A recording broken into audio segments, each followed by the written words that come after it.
The bad news for the Giants is that 2015 is an odd year. The good news is that they return most of the core from a World Series winning team from 2014. Tim McMaster here along with Jim Duquette. They also add some key pieces during the offseason. Taking a look at some of those acquisitions, Casey McGee, obviously they can fit him in third base to replace Pablo Sandoval. They also add Nori Aoki and some key re-signs, including Jake Peavy.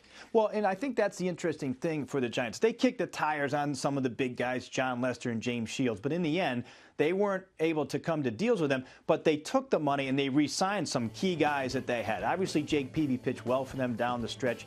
Sergio Romo has been a key for them when you look at their bullpen.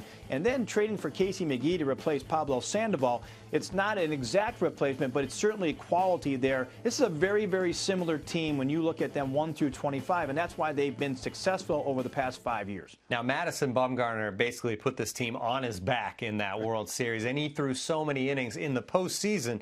So when you get into spring training, how careful do you have to be with him? You know, I think when you look at what Dave Righetti and Bruce Bochy have done with their pitching staff, they've been very cautious with all of them, including Bumgarner. It's going to be important for him to be careful in that regard because of the workload this past year. And I think they have enough pitching when you look at the return of Matt Cain, certainly Tim Hudson, a year older, but a guy that can carry the workload, especially early. We mentioned Peavy. Tim Lincecum is certainly there. They re-signed Ryan Vogelsong.